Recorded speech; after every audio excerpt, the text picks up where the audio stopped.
Hi all, good morning. ಎಲ್ಲ ಹೇಗಿದ್ದೀರಾ? Welcome back to my YouTube channel Netra MJ vlogs. ಇನ್ನು ಯಾರೆಲ್ಲ ನನ್ನ ಚಾನೆಲ್ನ ಸಬ್ಸ್ಕ್ರೈಬ್ ಮಾಡ್ಕೊಂಡಿಲ್ಲ ದಯವಿಟ್ಟು ಸಬ್ಸ್ಕ್ರೈಬ್ ಮಾಡಿಕೊಂಡು ವಿಡಿಯೋನ ನೋಡಿ. ಆ್ಯಂಡ್ ಇವಾಗ ಬೆಳಗ್ಗೆ 4 ಗಂಟೆ ಆಗಿದೆ. ಈ ನಡುವೆ ವ್ಲಾಗ್ಸ್ ಎಲ್ಲನೂ ಅರ್ಲಿ ಮಾರ್ನಿಂಗಿಂದನೇ ಸ್ಟಾರ್ಟ್ ಆಗ್ತಾ ಇದೆ. ಸೊ ಇವಾಗ 4 ಗಂಟೆ ಆಗಿದೆ, ಇನ್ನು ನಿದ್ದೆ ಮೂಡಲ್ಲೇ ಇದ್ದೀನಿ. ಸೊ ಇವತ್ತು ಗುರುವಾರ ಮಾರ್ಕೆಟ್ಗೆ ಹೋಗ್ತಾ ಇದ್ದೀನಿ. ಬೆಳಗ್ಗೆ 4 ಗಂಟೆಗೆ ಇದ್ದು ನಾಳೆ ವರಮಹಾಲಕ್ಷ್ಮಿ ಹಬ್ಬ ಇದೆ. ಸೊ ಹಾಗಾಗಿ ಹೂವು ಎಲ್ಲ ತೊಗೊಂಡು ಬರಬೇಕು. ಸೊ ಮುಗಿತಾನೆ ಇಲ್ಲ, ಒಂದು ವಾರದಿಂದ ಶಾಪಿಂಗ್ ಮಾಡ್ತಾನೆ ಇದ್ದೀನಿ, ಇನ್ನೂ ಮುಗಿತಾನೆ ಇಲ್ಲ. ಸೊ ಹಾಗಾಗಿ ಇವತ್ತು ಹೋಗಿ ಹೂವು ಎಲ್ಲ ತೊಗೊಂಡು ಬಂದ್ಬಿಡೋಣ ಅಂತ. ಹೂವು ಎಲ್ಲ ತೊಗೊಂಡು ಬಂದರೆ ಇವತ್ತು ಫುಲ್ಲು ಹೂವು ಕಟ್ಟೋ ಕೆಲಸದಿಂದ ಡೆಕೋರೇಷನ್ಸಿಂದ ಎಲ್ಲನೂ ಇವತ್ತು ಸ್ಟಾರ್ಟ್ ಆಗುತ್ತೆ. ಸೊ ಇವತ್ತಿನ ವ್ಲಾಗ್ಸು ಚೆನ್ನಾಗಿರುತ್ತೆ ಅಂತ ಅಂದ್ಕೊಂಡಿದ್ದೀನಿ. ಇವತ್ತು ಆದಷ್ಟು ಕ್ಯಾಪ್ಚರ್ ಮಾಡಬೇಕು, ಡೆಕೋರೇಷನ್ ಮಾಡೋದು ಮತ್ತು ವರಮಹಾಲಕ್ಷ್ಮಿಗೆ ನಾನು ಯಾವ ಥರ ಕೂರಿಸ್ತೀನಿ ಅದನ್ನೆಲ್ಲ ನಿಮ್ಮ ಜೊತೆ ಶೇರ್ ಮಾಡಬೇಕು ಅಂತ ಅಂದ್ಕೊಂಡಿದ್ದೀನಿ. ಬಟ್ ಏನಂತಂದರೆ ಅನ್ಫಾರ್ಚುನೇಟ್ಲಿ ಇವತ್ತು ನನ್ನ ಮಗಳಿಗೆ ಸ್ಕೂಲ್ ಇದೆ. ರೆಕಾರ್ಡ್ ಮಾಡೋದಕ್ಕೆ, ವಿಡಿಯೋ ಮಾಡೋದಕ್ಕೆಲ್ಲ ನನಗೆ ಹೆಲ್ಪರ್ ಇಲ್ಲ. ಸೊ ನನ್ನ ಮಗಳಿದ್ರೆ ಚೆನ್ನಾಗಿ ವಿಡಿಯೋ ಮಾಡಿಕೊಡ್ತಾ ಇತ್ತು. ಸೊ ನಾನೇ ಡೆಕೋರೇಷನ್ ಮಾಡಬೇಕು ಅಥವಾ ನಾನೇ ಕೆಲಸ ಮಾಡಬೇಕು ಅಂತಂದರೆ ಲೇಟ್ ಆಗುತ್ತೆ.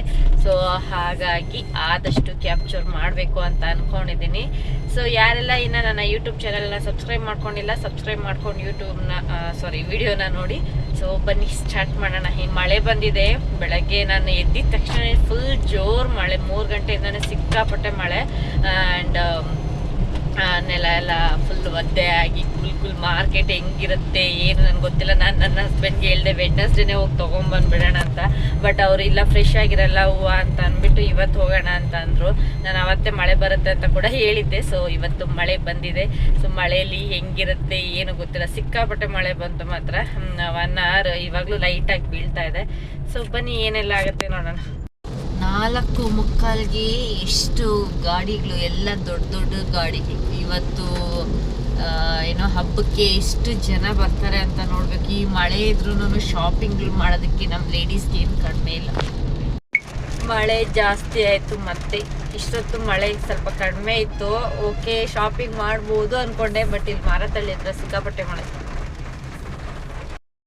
5 ಗಂಟೆಗೆ ಇನ್ನು 3 ನಿಮಿಷ ಇದೆ. ಸೊ ಇದೇ ಫಸ್ಟ್ ಟೈಮ್ ನಾವು ಇಷ್ಟು ಬೇಗ ಬಂದು ರೀಚ್ ಆಗಿರೋದು ಮಾರ್ಕೆಟ್ಗೆ. ಮನೆ ಬಿಟ್ಟಾಗ 4:25 ಆಗಿತ್ತು. ಸೊ ಇವಾಗ ಇನ್ನು 5 o'clockಗೆ 5 minutes ಇದೆ. ಇಲ್ಲ ಅಂದ್ರೂ ನಮಗೆ ಮಿನಿಮಮ್ ನಮಗೆ ಮನೆಯಿಂದ ಮಾರ್ಕೆಟ್ಗೆ ಬರೋದಕ್ಕೆ 3 hours ಬೇಕಿತ್ತು. So for the first time ಇಷ್ಟು ಬೇಗ ರೀಚ್ ಆಗಿಬಿಟ್ಟಿದ್ದೀರಿ. ನನ್ನ ಹಸ್ಬೆಂಡ್ ಬೇರೆ ಖಾಲಿ ರೋಡ್ ಅಂತ ಅಂದ್ಬಿಟ್ಟು ಸ್ಪೀಡಾಗಿ ಬಂದುಬಿಟ್ರು. ಸೊ ಇನ್ನೇನು ರೀಚ್ ಆಗ್ತಾ ಇದ್ದೀವಿ. ಇನ್ನೊಂದು 5 ನಿಮಿಷ ಪಾರ್ಕಿಂಗ್ ಮಾಡೋಷ್ಟಕ್ಕೆ ಒಂದು 10 ನಿಮಿಷ ಆಗೋಗ್ಬಿಡುತ್ತೆ.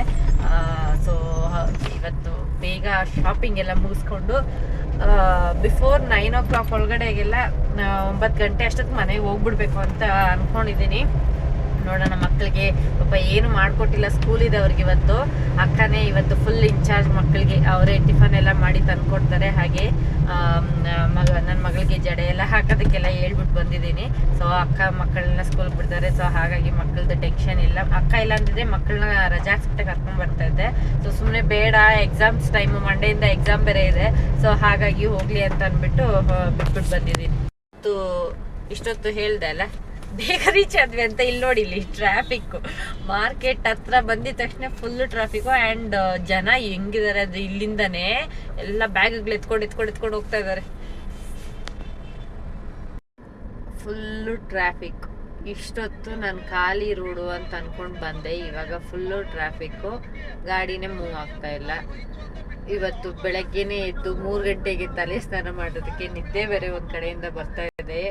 ಎಷ್ಟು ಜನ ಇವಾಗ್ಲೇನೆ, ಯಪ್ಪ 5 ಗಂಟೆ ಆಗಿದೆ, ಇಷ್ಟೊತ್ತಿಗೆ ಎಷ್ಟು ಜನ. ಈಗ ನಮ್ಮ ಟೆನ್ಷನ್ ಏನಂತಂದ್ರೆ ಪಾರ್ಕಿಂಗ್ ಎಲ್ಲಿ ಮಾಡೋದು ಅಂತ. ಫುಲ್ಲು ಇಲ್ಲೆಲ್ಲ ಸೈಡಲ್ಲೆಲ್ಲ ಪಾರ್ಕಿಂಗ್ ನೋಡಿ, ಫುಲ್ ಪಾರ್ಕಿಂಗ್. ಆ ಸೈಡೆಲ್ಲ ಫುಟ್ಪಾತ್ ಹತ್ರ ಸೈಡಲ್ಲಿ ಇರುತ್ತಲ್ಲ ಕಾರ್ನರ್ ಜಾಗ, ಅಲ್ಲೆಲ್ಲ ಫುಲ್ಲು ಪಾರ್ಕಿಂಗ್ ಇದೆ. ಇವಾಗ ನಾವು ಗಾಡಿ ಎಲ್ಲ ಹಾಕೋದು ಅಂತ ಟೆನ್ಷನ್. ಆ ಗಾಡಿ ಪಾರ್ಕ್ ಮಾಡದೆ ಇಲ್ಲಿ ಮಾರ್ಕೆಟ್ ಕಾರ್ ತೊಗೊಂಡು ಬಂದು ಇದೇ ತಲೆನೋವು, ಪಾರ್ಕಿಂಗ್ ಮಾಡೋದೇ ತಲೆನೋವು. ಲಾಸ್ಟ್ ಟೈಮ್ ಅಷ್ಟೇ ಪಾರ್ಕಿಂಗೇನೇ ಇಲ್ಲ ಅಂತಂದ್ರೂ 1 hour ಟೈಮ್ ಸ್ಪೆಂಡ್ ಮಾಡಿದ್ವಿ ಪಾರ್ಕಿಂಗ್ ಸಿಗ್ದಿರ. ಸೊ ಇವಾಗ ಮತ್ತೆ ಎಲ್ಲಿ ಪಾರ್ಕಿಂಗ್ ಮಾಡೋದು ಗೊತ್ತಿಲ್ಲ. ಟೈಮ್ ಇವಾಗ 5:15 ಆಗೇ ಹೋಯ್ತು. 5 ನಿಮಿಷಕ್ಕೆ ಬರೋ ಜಾಗಕ್ಕೆ ನಾವು ಇನ್ನೂ ಪಾರ್ಕಿಂಗ್ ಮಾಡೇ ಇಲ್ಲ. ಫುಲ್ ಸೈಡಲ್ಲೆಲ್ಲ ರೋಡ್ ಸೈಡಲ್ಲೆಲ್ಲ ಫುಲ್ಲು ಗಾಡಿ ಹಾಕ್ಬಿಟ್ಟಿದ್ದಾರೆ. ನಾವು ಬ್ರಿಡ್ಜ್ ಮೇಲೆ ಇದ್ದೀವಿ, ಕೆಳಗಡೆ ಅಂತೂ ಮೂನೇ ಆಗ್ತಾ ಇಲ್ಲ ಗಾಡಿ. ಸೊ ಅದಕ್ಕೆ ಇವಾಗ ಮೇಲ್ಗಡೆ ಬಂದ್ರೆ ಮೇಲ್ಗಡೆನೂ ಅದೇ ತಲೆ ನೋವು ನೋಡಿ. ಆ ಕಡೆ ಈ ಕಡೆ ಎರಡು ಕಡೆನೂ ಫುಲ್ ಪಾರ್ಕಿಂಗ್. ಇವಾಗ ನಾವೆಲ್ಲ ಹಾಕ್ಬೇಕು, ಎಷ್ಟು ಕಿಲೋಮೀಟರ್ ಮುಂದೆ ಹೋಗ್ಬೇಕು, ಮತ್ತೆ ವಾಪಸ್ ಲಗೇಜ್ ಎತ್ಕೊಂಡು ಹೆಂಗ್ ಬರ್ಬೇಕಂತ ಗೊತ್ತಿಲ್ಲ. ಅದ್ರ ಜೊತೆಗೆ ಮಳೆ ಬೇರೆ ಬರ್ತಾ ಇದೆ. ನನ್ಗಂತೂ ಇವತ್ತು ಫುಲ್ ಮೆಸ್ಸಿ ಆಗ್ಬಿಟ್ಟಿದೆ. ನಾನೇ ಒಂಥರ ಬ್ಲ್ಯಾಕ್ ಆಗ್ಬಿಟ್ಟಿದ್ದೀನಿ, ಏನ್ ಮಾಡೋದು ಅಂತ. ಪಾರ್ಕಿಂಗ್ ಸಿಗ್ತಾ ಇಲ್ಲ ಮಳೆಯಲ್ಲಿ. ನಾನು ಹೆಂಗೆ ಶಾಪಿಂಗ್ ಮಾಡೋದು ಗೊತ್ತಾಗ್ತಾ ಇಲ್ಲ. ಪಾರ್ಕಿಂಗ್ ಎಲ್ಲ ಇಲ್ಲಿಂದ ನಡ್ಕೊಂಡು ಹೋಗ್ತಾ ಇದಾರೆ. ಅಯ್ಯೋ ಎಷ್ಟು ದೂರ ನಡ್ಕೊಂಡು ಹೋಗೋದು ಹೆಂಗೆ? ಫುಲ್ ಇಲ್ಲಿ ದೇವ್ರೇ ಭಗವಂತ. ನೋಡಿ ಹೆಂಗಿದೆ ಮಾರ್ಕೆಟ್ ಪರಿಸ್ಥಿತಿ, ಬರೀ ಪಾರ್ಕಿಂಗ್ ಪರಿಸ್ಥಿತಿ.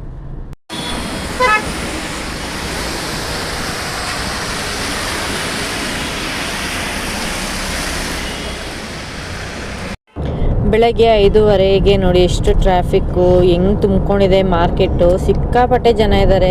ಅದರಲ್ಲಿ ಬೇರೆ ಈ ಮಳೆ ನಿಲ್ತಾನೇ ಇಲ್ಲ. ನಾನು ಮುಂಚಿನ ದಿನನೇ ಬಂದು ತೊಗೊಂಡು ಹೋಗ್ಬಿಟ್ಟಿದ್ರೆ ಚೆನ್ನಾಗಿರ್ತಾಯಿತ್ತು ಅನಿಸುತ್ತೆ.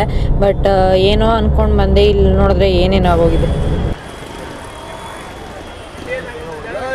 ಗಾಯ್ಸ್, ಮಳೆ ಟೈಮಲ್ಲಂತೂ ದಯವಿಟ್ಟು ಯಾರು ಮಾರ್ಕೆಟ್ಗೆ ಬರೋದಕ್ಕೆ ಹೋಗಬೇಡಿ. ಫುಲ್ಲು ಕೊಚ್ಚೆ ಆಗೋಗ್ಬಿಟ್ಟಿದೆ. ಸಿಕ್ಕಾಪಟ್ಟೆ ಕಾಲಿಗೆಲ್ಲ ಆಡ್ತಾ ಇದೆ. ಮಳೆಗಾಲದಲ್ಲಿ ಮಾತ್ರ ಯಾರು ಬರೋದಕ್ಕೆ ಹೋಗ್ಬೇಡಿ ಮಾರ್ಕೆಟ್ಗೆ. ಇನ್ನು ಮಾರ್ಕೆಟಿಗೆ ಬಂದಾಯಿತು. ಮಾರ್ಕೆಟಿಗೆ ಬಂದರೆ ಮಳೆಯಲ್ಲಿ ಶಾಪಿಂಗ್ ಮಾಡೋದಿದೆಲ್ಲ ಒಂದು ದೊಡ್ಡ ಟಾಸ್ಕು. ಅಲ್ಲಿ ಫುಲ್ಲು ಕಾಲೆಲ್ಲ ನೆಲಕ್ಕೆಲ್ಲ ಉಣ್ಣೋಗ್ತಾ ಇದ್ಲು. ಫುಲ್ಲು ಕೆಸರೆಲ್ಲ ತುಂಬ್ಕೊಂಡ್ಬಿಟ್ಟು ಕಾಲು ಇಡೋಕ್ಕಾಗ್ತಾ ಇರಲಿಲ್ಲ. ಫುಲ್ಲು ಅದು ಗೊತ್ತಲ್ಲ ಮಾರ್ಕೆಟಲ್ಲಿ ಹೆಂಗಿರುತ್ತೆ ಅಂತ ಅಂದ್ಬಿಟ್ಟು ಎಲ್ಲ ಪಾಯಸ ಹೂವು ಎಲ್ಲ ಕೆಳಗಡೆ ಎಲ್ಲ ಚೆಲ್ಲಿ ಅದೆಲ್ಲ ಒಂಥರ ಕಾಲಿಡೋದಕ್ಕೂ ನಮಗೆ ಬೇಜಾರಾಗ್ತಾ ಇತ್ತು. ಯಾಕಾದರೂ ಬಂದ್ವು ಅಂತ ಅನಿಸ್ಬಿಡ್ತು ಒಂದು ಮೂಮೆಂಟಲ್ಲಿ. ಮನೆ ಹತ್ರನೇ ಹೋಗಿ ಎಲ್ಲ ತೊಗೊಂಡಿದ್ರೆ ಆಗಿರೋದು ಅಂತ ಅನಿಸ್ತಾ ಇತ್ತು.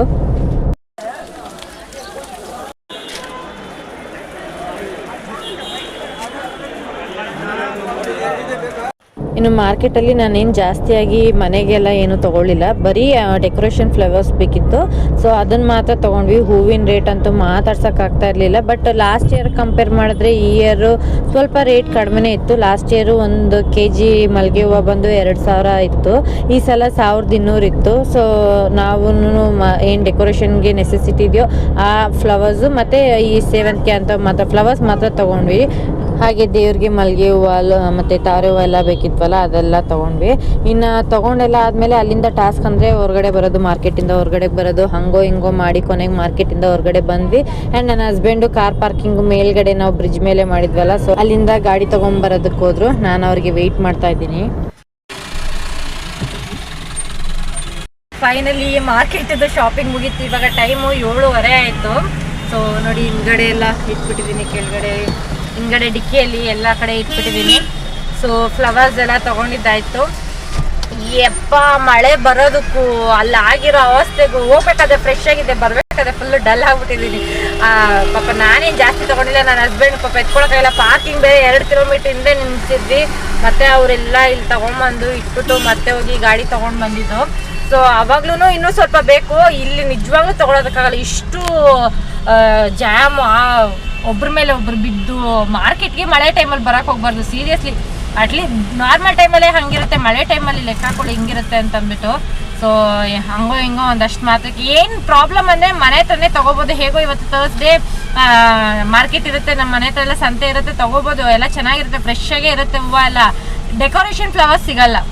ಮೇನ್ ಸೇವಂತಿಗೆ ಮತ್ತು ಮಲ್ಲಿಗೆ ಹಾರ ಅದೆಲ್ಲ ಸಿಗುತ್ತೆ, ಬಟ್ ಡೆಕೋರೇಷನ್ ಫ್ಲವರ್ಸ್ ಸಿಗಲ್ಲ. ಹಾಗಾಗಿ ಅದೊಂದು ಕಡೆ ಇದೊಂದು ಕಡೆ ಏನಕ್ಕೆ ಅಂದ್ಬಿಟ್ಟು ನಾವು ಇಲ್ಲಿಗೆ ಬಂದ್ಬಿಡೋದು. ಸೊ ಇದೊಂದೇ ಹಬ್ಬಕ್ಕೆ ನಾನು ಇಲ್ಲಿಗೆ ಬಂದು ಹೂವು ಎಲ್ಲ ಪರ್ಚೇಸ್ ಮಾಡೋದು. ಸೊ ಇವಾಗ ಮನೆಗೆ ಹೋಗಿ ಬ್ರೇಕ್ಫಾಸ್ಟ್ ಮಾಡಿಲ್ಲ, ಬ್ರೇಕ್ಫಾಸ್ಟ್ ಮಾಡಬೇಕು.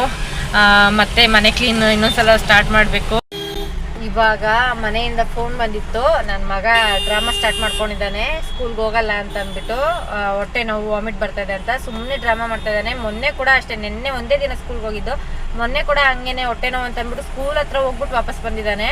ಸೊ ಇವಾಗ ಒಂದು ಸ್ವಲ್ಪ ಕ್ಲಾಸ್ ತೊಗೊಂಡು ಹೋಗು ಅಂತ ಹೇಳ್ಬಿಟ್ಟು ಬಿಟ್ಟಿದ್ದೀನಿ. ಯಾಕಂದರೆ ಮಂಡೆಯಿಂದ ಎಕ್ಸಾಮ್ಸ್ ಇದೆ, ಮತ್ತು ನೋಟ್ಸ್ ಎಲ್ಲ ಇನ್ಕಂಪ್ಲೀಟ್ ಆದರೆ ಕಷ್ಟ ಆಗುತ್ತೆ. ಸೊ ಹಾಗೆ ಇನ್ನು ನಾಳೆಯಿಂದ 3 days ಕಂಟಿನ್ಯೂಸ್ಲಿ ರಜಾ ಇರುತ್ತಲ್ವ, ಇಟ್ಕೊಳ್ಳಿ ಇವತ್ತು ಒಂದಿನ ಹೋಗಲಿ ಅಂತ ಅಂದ್ಬಿಟ್ಟು.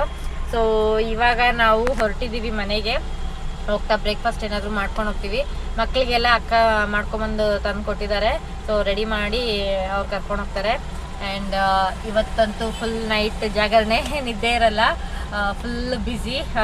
ಸೊ ಆದಷ್ಟು ಕ್ಯಾಪ್ಚರ್ ಮಾಡ್ತಾ ಇದ್ದೀನಿ. ಇನ್ನು ಮಕ್ಕಳಿಗೆ ಅಜ್ಜಿಗೆ ಎಲ್ಲ ಅಕ್ಕನೇ ತೊಗೊಂಬಂದು ಬ್ರೇಕ್ಫಾಸ್ಟ್ ಕೊಟ್ಟಿರೋದ್ರಿಂದ ನಾನು ನನ್ನ ಹಸ್ಬೆಂಡ್ ಮಾತ್ರ ಊಟ ಮಾಡಬೇಕಿತ್ತು, ಟಿಫನ್ ಮಾಡಬೇಕಿತ್ತು. ಸೊ ಇಲ್ಲೇ ನಮ್ಮ ಮನೆ ಹತ್ರನೇ ಒಂದು ಹೋಟೆಲ್ ಇದೆ, ಅಲ್ಲಿ ಚೆನ್ನಾಗಿದೆ. ಸೊ ಹಾಗೆ ಅಲ್ಲೇ ಟಿಫನ್ ಮಾಡ್ಕೊಂಡು ಹೋಗ್ತಾ ಇದ್ದೀವಿ. ಇನ್ನೇನು ಮನೆ ಹತ್ರ ಬಂದ್ವಿ.